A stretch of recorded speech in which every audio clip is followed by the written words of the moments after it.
If you love old Bollywood songs of the 90s, it's almost impossible that you don't know Gulshan Kumar.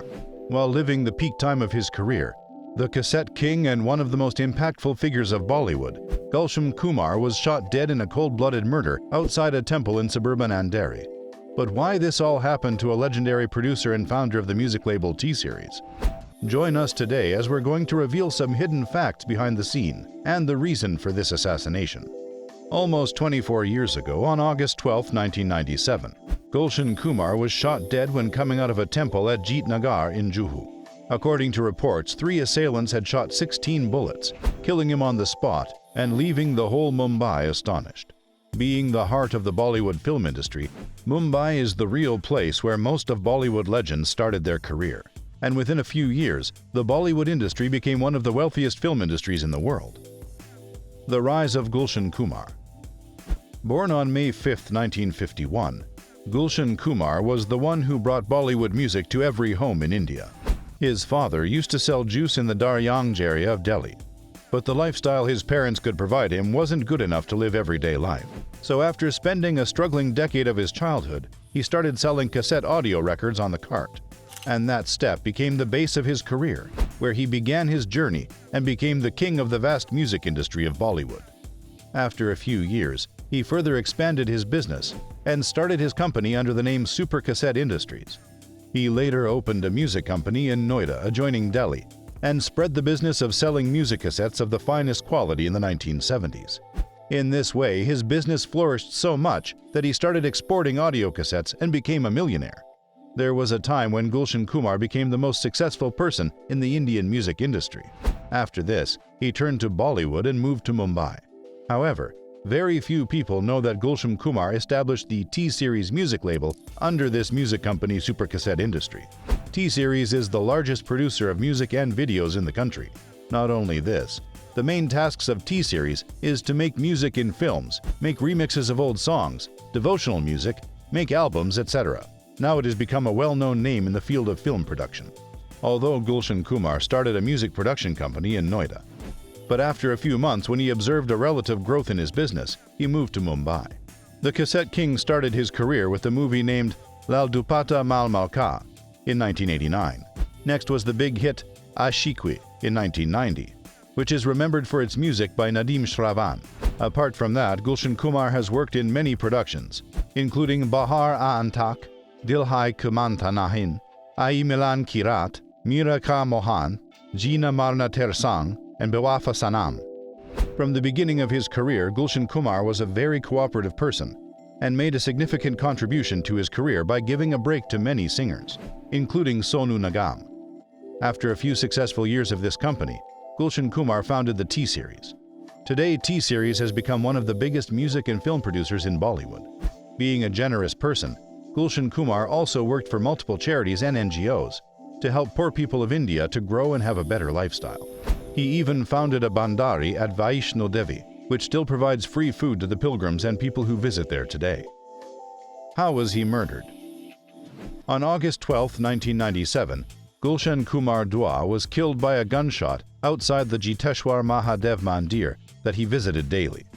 Mumbai is considered the hub of Bollywood celebrities. Maybe that's why Gulshan chose to spend the best days of his career in Mumbai. But unfortunately, while visiting the Mandir, the legendary producer was shot dead. According to reports, he had 16 shots fired at him. Unfortunately, his special bodyguard provided by the Uttar Pradesh government was ill and didn't accompany him to the worship place. Even before this incident, there was an ongoing war between Gulshan Kumar and the cruel members of the D Company of Indian Don Dawood Ibrahim. Despite receiving 2 threatening phone calls on August 5th and 8th, 1997, Kumar refused to pay the extortion money. The hired killers, including Rauf and Abdul Rashid, conducted reconnaissance for a month, but did not continue due to the armed bodyguard. And unfortunately, on August 12, 1997, Gulshan Kumar was visiting the Mandir without a bodyguard. While coming from the Mandir at 10:40 a.m., he was stopped by one of the assassins who stated, "You have done enough, Pooja. Now do it up there." Kumar initially survived and sought refuge in neighboring huts, but residents closed their doors. Suraj, his driver, was shot in both legs while attempting to protect Kumar. This assassination is thought to have been carried out by the Mumbai criminal organization D Company. The authorities also accused film composer Nadeem Saifi of the music duo Nadeem Shravan of paying for the murder and fleeing the country after the murder due to a personal conflict. However, on January 9, 2001, Abdul Rauf Merchant, nicknamed Raja, admitted to the crime. On April 29, 2002, Sessions Judge M.L. Tahilyani sentenced Rauf to life in prison, indicating that the capital penalty would not be imposed because the prosecution had failed to prove Rauf was a contract killer. According to the police, Saifi paid Abdul Salem, a known associate of Dawood Ibrahim, to assassinate Dua and assigned Rauf to the operation. Still, Ibrahim and Abdul Salem were already planning to kill Dua because he refused to pay protection money to D Company as part of an extortion attempt. So instead, Gulshan Kumar Dua was cremated in a shamshan in Delhi, per his family's wishes. Nadeem Saifi escaped to the United Kingdom following the police's claims against him.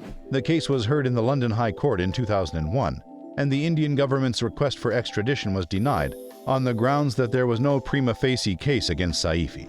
In August 2001, Mohammed Ali Hussein Shaikh, the prosecution's main witness, who had previously said Saifi was a participant in the murder, eventually testified that he didn't know Saifi and had never seen him. Nadeem's role was also rejected by Abu Salem on Indian national television. 4 courts, including the House of Lords in the United Kingdom and the Sessions Court in Mumbai, also exonerated Saifi. Saifi eventually obtained British citizenship and relocated to Dubai, where he now owns and operates a profitable perfumery business. Abdul Rauf, alias Dawood Merchant, was convicted of Gulshan Kumar's murder in 2002. He quit India after the Bombay High Court granted him leave in 2009.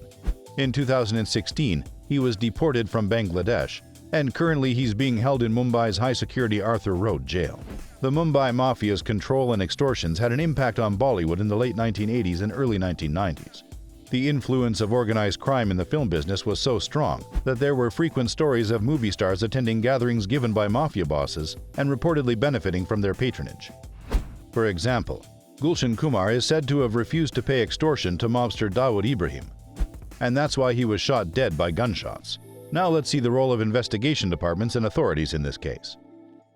Cold-blooded murder. The High Court labeled this a cold-blooded murder.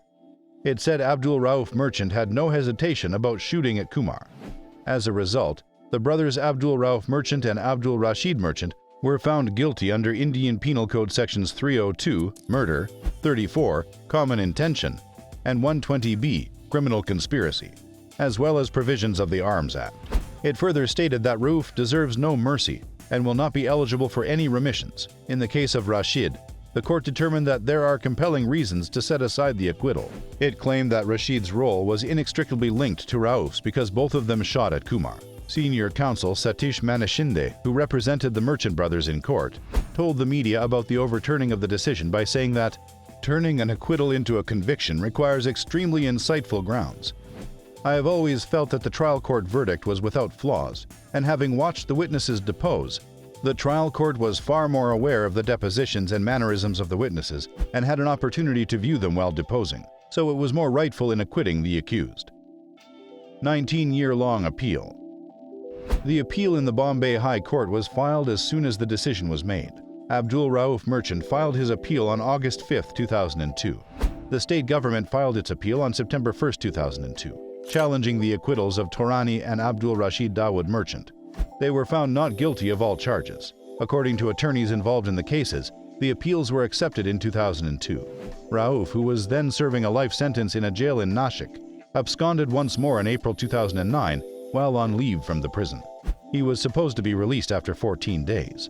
Instead, it turned into a 7.5-year ordeal before he was finally brought back to India from Bangladesh. He had been arrested and convicted for illegally entering and remaining in the country.